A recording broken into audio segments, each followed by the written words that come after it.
जिस तरह आपने प्यार, सम्मान और स्वागत किया, उसका दिल की गहराइयों से धन्यवाद, आभार। और सहारनपुर वालों के लिए जान भी हाजिर है, कभी भी आप आजमा के देख लेना। आप तो भाई के लिए भूखा बैठे हो, लेकिन जब सहारनपुर के भाई, सहारनपुर की मेरी टीम कभी भी जब आपको जरूरत हो, जब कभी भी याद करेगी, तो आपका भाई भी भूखा प्यासा रह के आपकी लड़ाई को लड़ने का काम करेगा। सर्वप्रथम बाबा साहब के चरणों में नमन और वंदन करते हुए, माननीय काशीराम साहब के चरणों में नमन और वंदन करते हुए,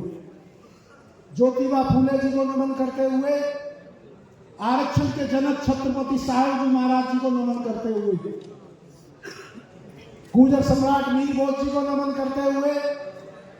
1857 की क्रांति के जनक धन सिंह कोतवाल को नमन करते हुए, और सहारनपुर और इस क्रांति की धरा जो दारू उलम और मां शकुंभरा देवी की गंगा जमुना तहजीब का एक बहुत बड़ा उदाहरण है, सहारनपुर की क्रांति धरती को नमन और वंदन करते हुए मेरे साथ चलकर आए पार्टी के मजबूत स्तंभ, 2000 से शेरकोट से विधायक मोहम्मद गाजी जी, पार्टी के चेयरमैन, पार्टी की पिलर भाई ब्रजपाल जी, डॉक्टर साहब, प्रदेश के उपाध्यक्ष भीम आर्मी, बहुत क्रांतिकारी छोटे प्यारे भाई प्रवीण गौतम, और राष्ट्रीय कोर कमेटी के सदस्य भाई अनिल ओजस्वी जी, हमारे जिले के जिलाध्यक्ष भाई रविंदर जी, भीम आर्मी के नौजवान क्रांतिकारी जिलाध्यक्ष सौरी अम्बेडकर जी, हमारे मिरकपुर के भाईचारा कमेटी के मंडल अध्यक्ष भाई मोनू गुजर जी,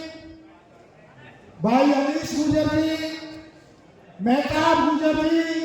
मुनव्वर भाई, संचालन कर रहे थे हमारे असलम भाई, हमारे बहुत क्रांतिकारी साथी अजीत चौधरी जी, सोनू भाई, हमारे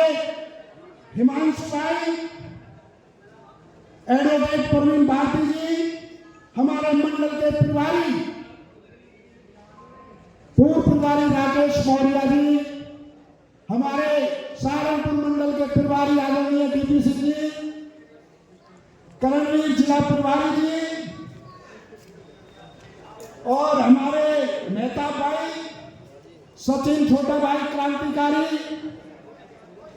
और सचिन गुर्जर हरिद्वार से हमारे साथ चलकर आए, सोनू दुबड़ी जी, और इस आयोजन कमेटी के लिए जिन्होंने ये सदस्यता अभियान की, बहुत ही ऊर्जावान भाई दानिश पवार मंजरी, तरसपाल गुजर जी, गौरव प्रधान जी, मेरा प्यारा भाई जसवीर गुजर जी, जिन्होंने इस आयोजन को किया, मैं दिल की गहराइयों से स्वागत करता हूं, अभिनंदन करता हूं। मैं कोई नेता नहीं हूं, अपने भाइयों के बीच एक कार्यकर्ताओं की हैसियत से आज आया हूं। हमारे बहुत सारे वक्ता मंच पर बैठे हैं, बहुत सारे क्रांतिकारी साथी हैं जिनके पास अच्छे अच्छे विचार, वो हमेशा उपस्थित भाषण देते हैं, भाई सोनू जी, लेकिन आज समय की कमी की वजह से हमारे भाइयों का वो स्पीच नहीं हो पाई, उसके लिए भी मैं अपने भाइयों से, अपने नेताओं से माफी मांगता हूं। और भीम आर्मी और आजाद समाज पार्टी के लिए 2 लाइन कहने से पहले पूरे देश के करोड़ों लोगों के हृदय सम्राट, आजाद समाज पार्टी के राष्ट्रीय अध्यक्ष, भीम आर्मी प्रमुख एडवोकेट चंद्रशेखर आजाद जी को आदर्श और नेता मानते हुए, अपनी भाई और अपनी प्रेरणा मानते हुए 2 लाइन कहते अपनी बात शुरू करता हूं भाई के बारे में, कि फानूस बनकर जिसकी रक्षा हवा करे, अरे वो समा क्या बुझेगी जिसे रोशन खुदा करे। जिसे रोशन खुदा करे। एक बात और, हवाओं की तो आदत है चिरागों से खपा रहना, अरे जिसे महफूज खुदा रखे उसे तूफानों से क्या डरना, तूफानों से क्या डरना। आजाद समाज पार्टी और भीम आर्मी और जिन भाइयों ने आज पार्टी ज्वाइन की है, दिल की गहराइयों से आजाद समाज पार्टी में उनका स्वागत करता हूं, अभिनंदन करता हूं और ये विश्वास दिलाता हूं आपके मान सम्मान को कभी भी ठेस नहीं पहुंचेगी। आपके हक अधिकार की जब लड़ाई होगी तो आजाद समाज पार्टी और भीम आर्मी कंधे से कंधा मिलाकर आपकी लड़ाई लड़ने का काम करेंगे। दो लाइनें आजाद समाज पार्टी भीम आर्मी के लिए भी बनती है, क्योंकि पिछले लंबे समय से हमारे क्रांतिकारी योद्धा सड़कों पर बिना सरकार के होते हुए हमेशा जुल्म के खिलाफ लड़ते हैं, मुकदमे लगते हैं, जेल जाते हैं, कि उनके लिए भी दो लाइन में खिदमत में पेश करता हूं कि जो तौर है दुनिया का उस तौर से बोलो, अरे ये भैरव की सरकार है, जरा जोर से बोलो। आजाद समाज पार्टी भीम आर्मी एक नाम नहीं है, एक आंदोलन है, एक नीली क्रांति है, एक बहुजन क्रांति है। समतामूलक समाज की स्थापना करने के लिए सामाजिक न्याय और व्यवस्था परिवर्तन की एक लड़ाई है। आजाद समाज पार्टी एक विचार है, आजाद समाज पार्टी एक सोच है। आप व्यक्ति को मार सकते हो, किसी विचार को नहीं। बड़े बड़े तख्त, बड़े बड़े साम्राज्य टूट जाते हैं, लेकिन विचार जिंदा रहते हैं। और एडवोकेट चंद्रशेखर आजाद भी एक विचार है, एक सोच है, जिन्होंने देश के अंदर हजारों लाखों चंद्रशेखर आजाद पैदा किए हैं अन्याय के खिलाफ लड़ने के लिए। संविधान निर्माता doctor B are Ambedkar ji ने कहा था, मैं उस व्यक्ति को शिक्षित नहीं मानता जिस व्यक्ति को यह पता नहीं हो कि तुम्हारा दुश्मन कौन है। दुश्मनी से मेरा मतलब ये नहीं है कि आपकी किसी से गोली चल रही है, लाठी चल रही है, डंडे चल रहे हैं। मेरा दुश्मनी से मतलब है जो आपके हक अधिकार को खा रहा है, जो आपके आने वाली पीढ़ियों के हिस्से के निवाले को खा रहा है, जो आपकी राजनीतिक हिस्सेदारी को खा रहा है। मैं कहना चाहता हूं SC ST OBC के भाइयों से, मैं कहना चाहता हूं दलित मुस्लिम और अल्पसंख्यकों से, एकजुट हो जाओ,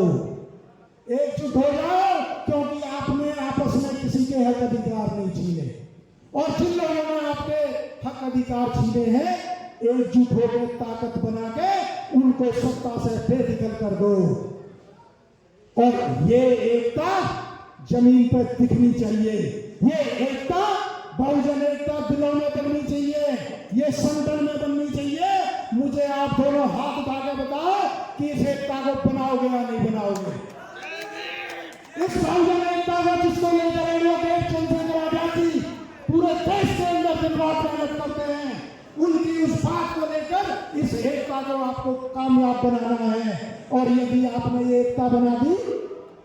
तो 2025 का पंचायत चुनाव का सेमीफाइनल आपका होगा मेरे साथियों, मेरे भाइयों, सेमीफाइनल आपका होगा। और 2027 का विधानसभा चुनाव का फाइनल वो भी आजाद समाज पार्टी और भीम आर्मी के नाम। भाई चंद्रशेखर आजाद जी हर वर्ग की लड़ाई लड़ते हैं,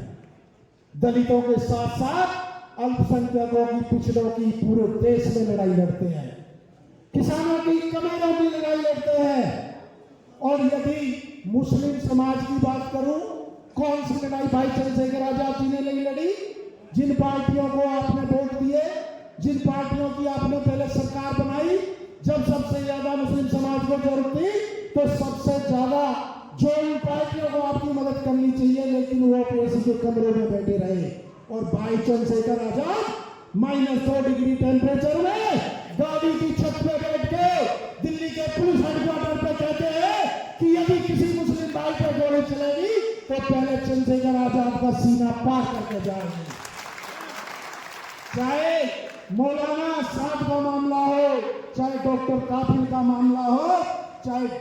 आजम खान का मामला हो, चाहे एनआरसी का मामला हो, चाहे जामिया में लाठीचार्ज का मामला हो, चाहे नासिर और जुनैद का मामला हो, चाहे कोरोना में तबलीगी जमात का मामला हो, चाहे मुजफ्फरनगर में दुकानों पर नाम लिखने का मामला हो,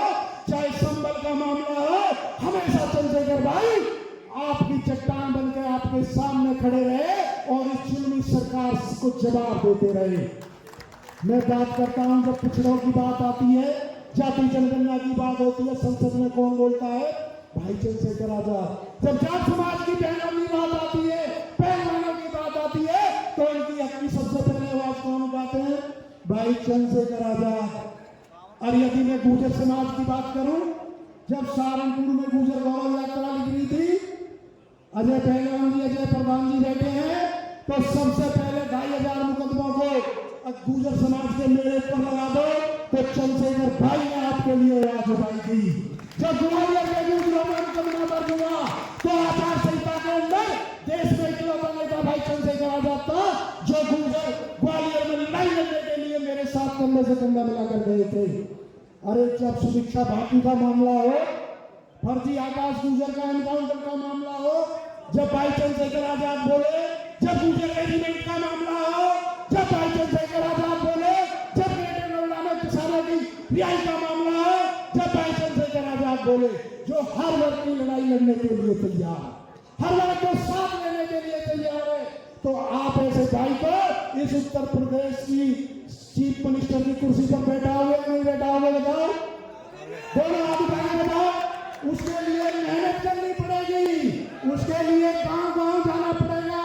उसके लिए बूथ कमेटी बनानी पड़ेगी, उसके लिए संघर्ष करना पड़ेगा।